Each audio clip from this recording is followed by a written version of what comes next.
You are welcome to Nana's Tarot and Oracles. I am the Nana, and Nana loves you. You have a home here for comfort and contemplation, hope and inspiration, rest, renewal, and relaxation. Your readings here may empower you to use your intuition to help you to a better life. All readings are dedicated to truth and light, but cannot take the place of professional services of any kind. Readings are general for the collective, and if they do not sound right for you, they may not be for you today. Try again another day. If you like what you're hearing, please select the like button below and subscribe with all notifications. It's free. Share with your friends or family. If you have a question or a comment, I will try to answer it below.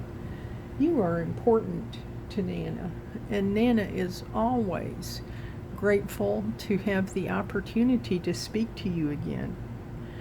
Today is Monday, Moon Day, August the 3rd, and today we have a fairly major astrological transit for Chiron, the wounded healer. I have spoken of Chiron often and have talked about how Chiron represents the wounded healer. Chiron is actually a feature in our astrological sky. Chiron is a unique asteroid whose orbit bridges the worlds of the material and the spiritual. In mythology, Chiron was a wise and compassionate healer and teacher, a centaur who suffered a deep, unhealable wound. Though he lived with great pain, he chose to give up his immortality to ease another's suffering. In astrology, Chiron represents our deepest wounds, those parts of us that feel unfixable or raw. Yet within these vulnerabilities lies a profound gift. When we acknowledge and embrace our pain with kindness, we open the door to healing, not only for ourselves, but also for others. Chiron's energy guides us toward greater wisdom and compassion, showing us that suffering, though difficult, can become a transformative path to inner strength and meaning. I got that passage from a website called astroseek.com. You can get on AstroSeek for free and put in your birth data and get your complete astrological chart for free. And they do not spam you or share your information. And you can find out where Chiron is in your chart and how that affects you. Now, Chiron was only discovered in 1977 because it's a very small asteroid. It's actually kind of a combination of an asteroid and a comet, which is why it is referred to as a centaur. That is actually in astronomy the name of the body. And so at that time when it was discovered, it actually was in Taurus. That was between 1976 and 1984. So historically, that's when it was. And in our American history, that was during the Carter and then Reagan presidencies. And during that time period, this may sound familiar, there was an oil crisis. There was an economic recession, very severe one, with inflation and what they called stagflation. And there were ecological crises with all kinds of pollution.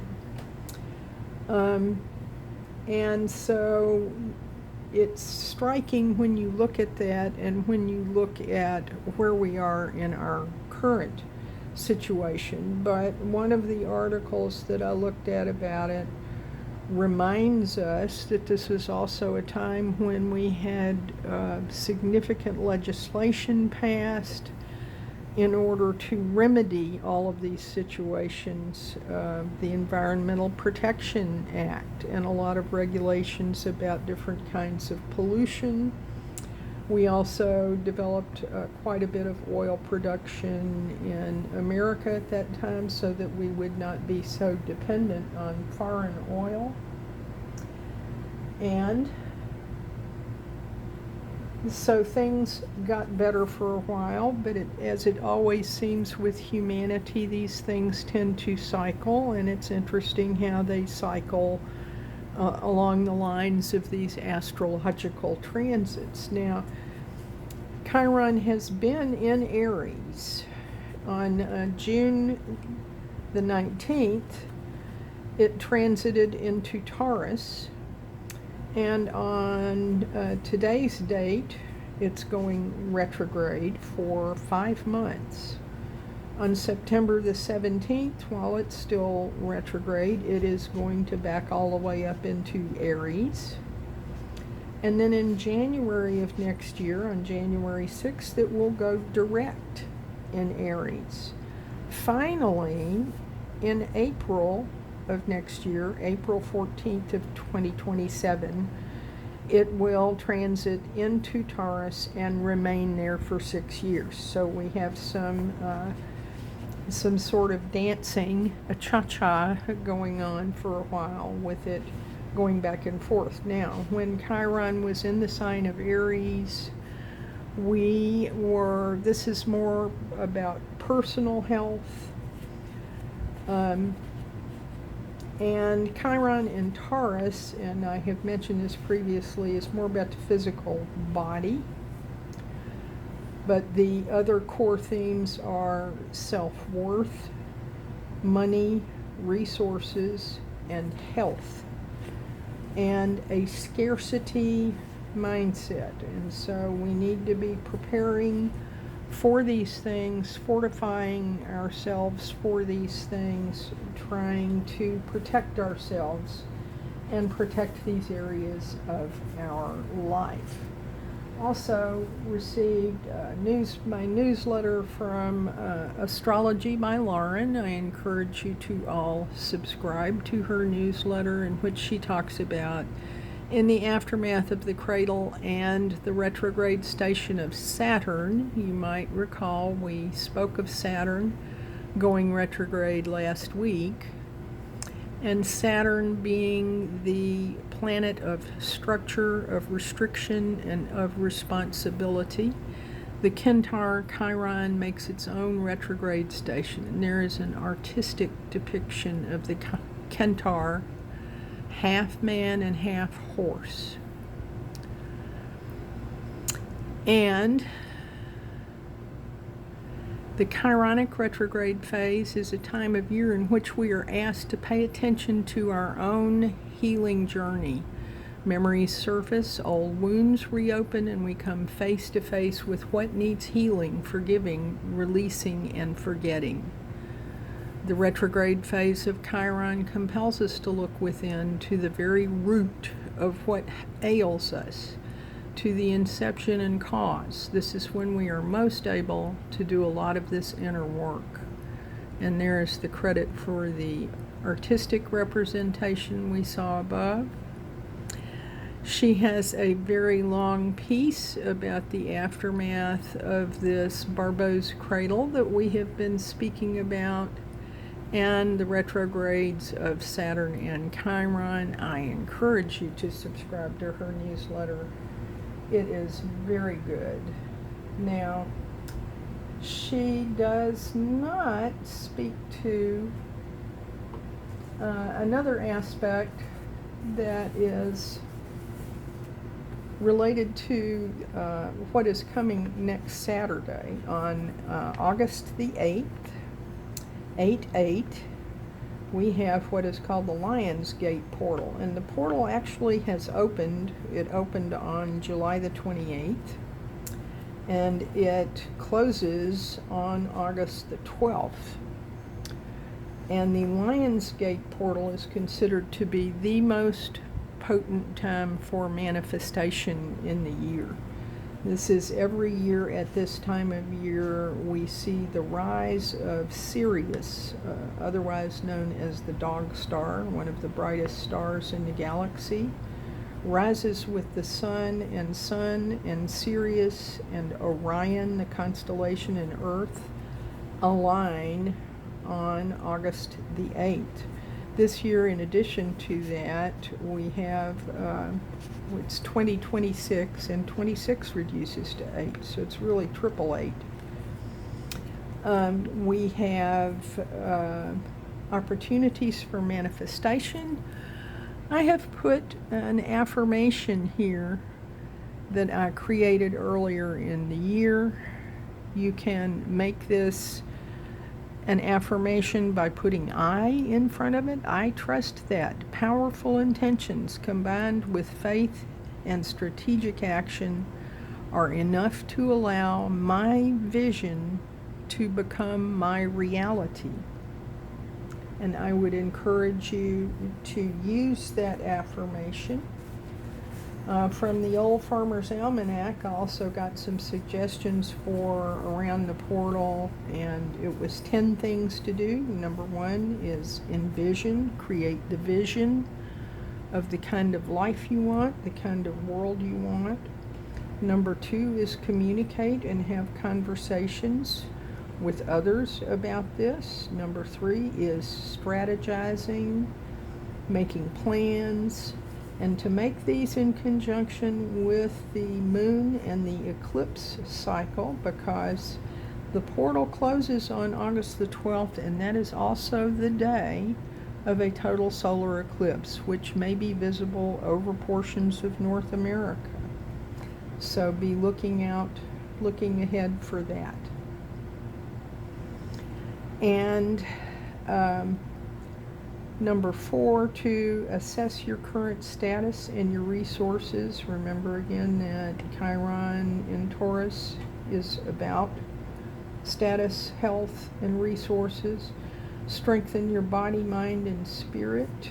When Astrology by Lauren talks about the root of your problems, think about your root chakra. I posted a video yesterday about energy healing with a meditation for the root chakra, which is your most basic vital functions in your health, for the sacral chakra, which is your creativity, and the solar plexus chakra, which is your willpower.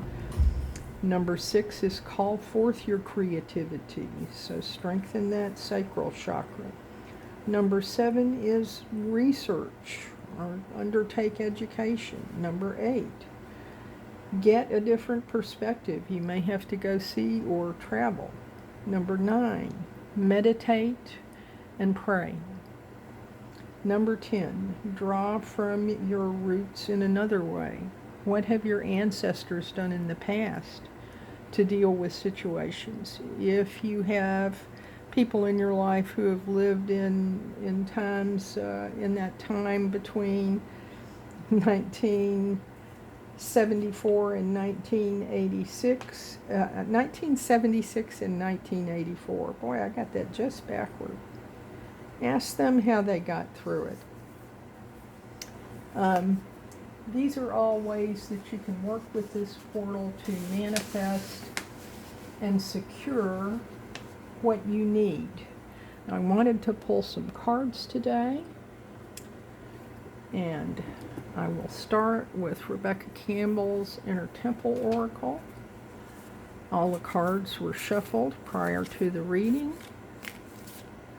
Let's see what we get today. We get 2 cards, actually. The Ceremony of Life and Deeper Than Before. It's interesting because this is the same picture that is actually on the box. But I'm going to go with the Ceremony of Life because I think we need to celebrate that. and we need to work on gratitude for what we have when we are considering our health and our resources. Let's see what Rebecca Campbell has to say about ceremony of life.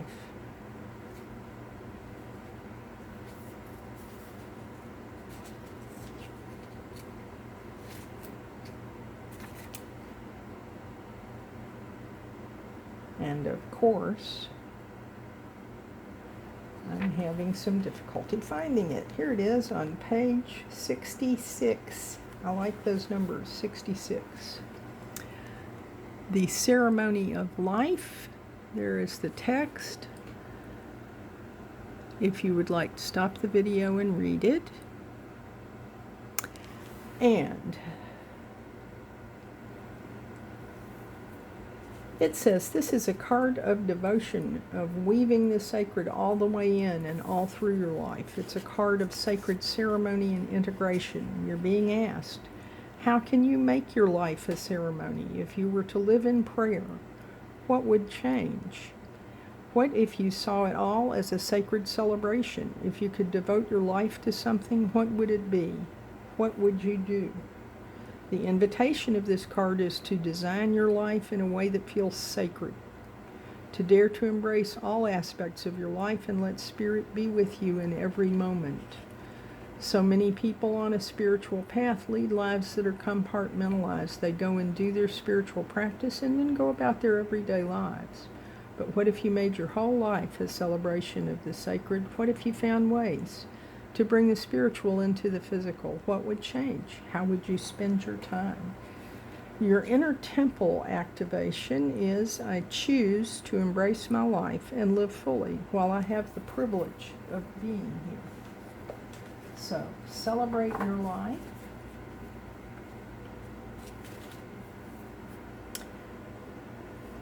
In the ceremony of life. And now, let's have a talisman oracle card.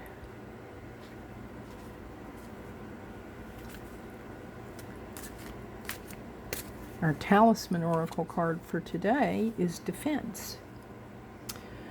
And sometimes we have to plan to defend ourselves, to defend our resources. What do you need to think about in that light? Now, this is showing a scorpion with a stinger, but I would suggest to you that you can defend with peace and love. Keep that in mind.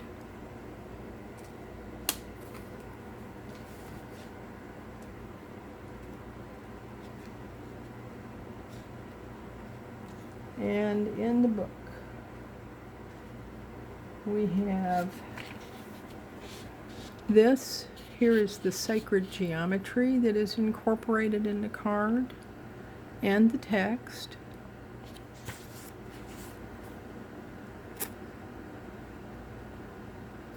In times of scarcity, when we feel called upon to defend ourselves and our resources, I would say that a good defense is to organize in your community and pool resources so that everyone has what they need. The reading says, watch out for competition in personal or professional context. And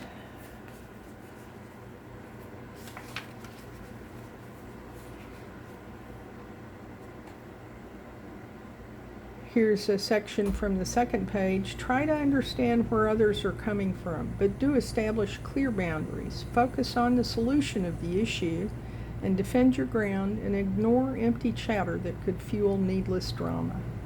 The talisman power for this card. Use this card when others try to start an argument, provoke you, or challenge your success.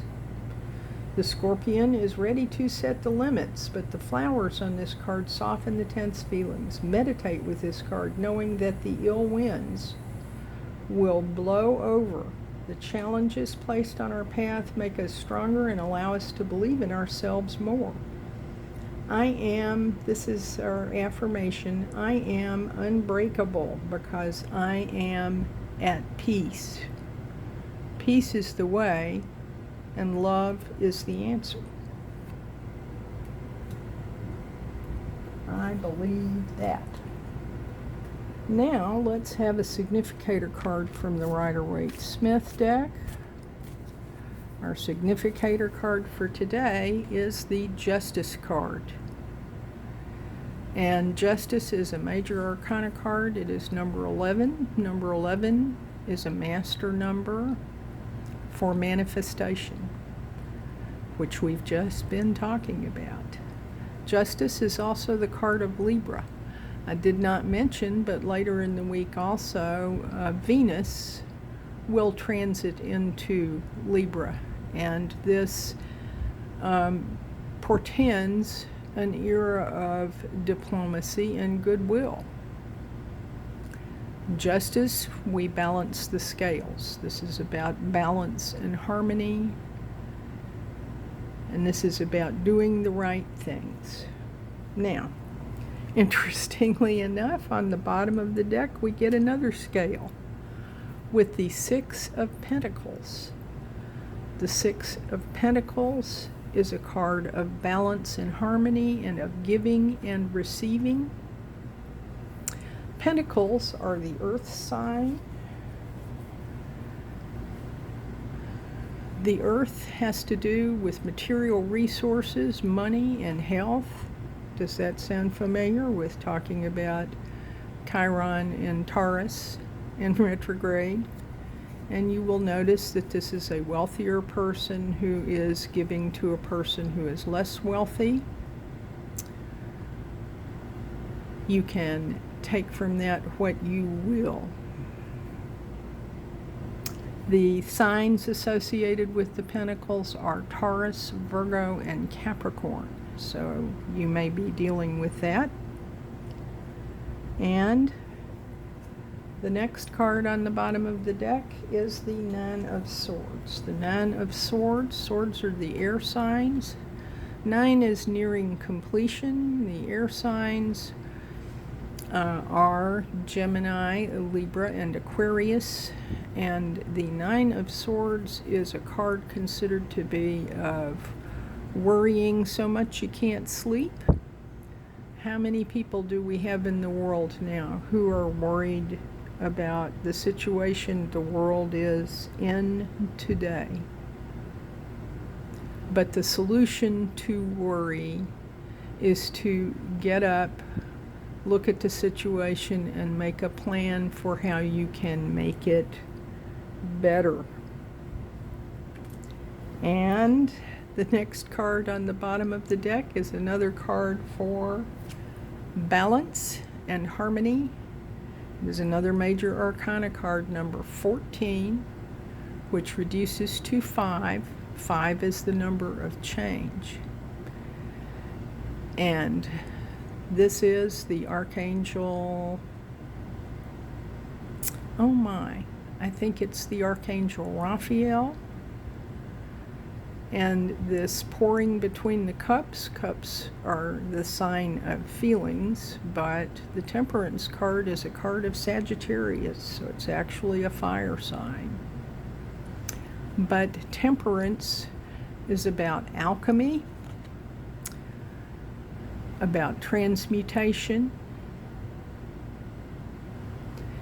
and is another card of things being made right and of healing. Okay, let's have a rune. Our rune card for today is Kenaz, opening. And in the upright position, it is about light and understanding. And I find it interesting how it coordinates so well with the colors on the board today.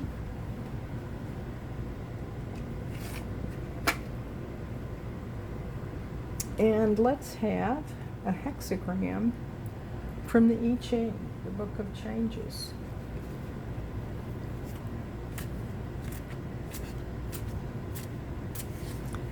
Our hexagram for today is Yin, number 2, which we have seen recently.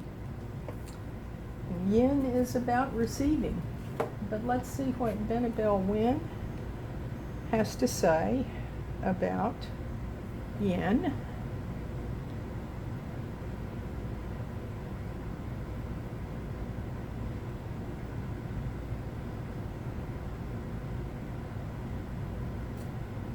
Kun, supportive power. And this is a card of earth over earth. The oracle says to receive, be receptive, embrace the power of yielding, and you shall receive. Clear a path. Clear a pathway, and what you seek shall come to you. Supportive power is the blessing of finishing to completion. In the depths of darkness, attainment awakes. Be yielding, and the powers that be will yield to you. A heart receptive to faith will never fear darkness or uncertainty. You are blessed with knowledge and intuition. Twin pillars formed from the image of divine Yin, and you are a vessel for healing and receiving sustenance. I can't think of a more appropriate card for us to get today. Submit to the divine, it says below, and your journey will take you to meet a great master. Be soft, be tender, be accommodating. Peace is the way, and love is the answer. Thank you for tuning in to Nana's Tarot and Oracles today. You make Nana's day. Nana loves you and hopes you leave a question or a comment below. Select the like button and subscribe with all notifications. It's free. I will see you again soon, probably later in the week, in peace and love. Thank you, thank you, thank you. I'm so grateful for you.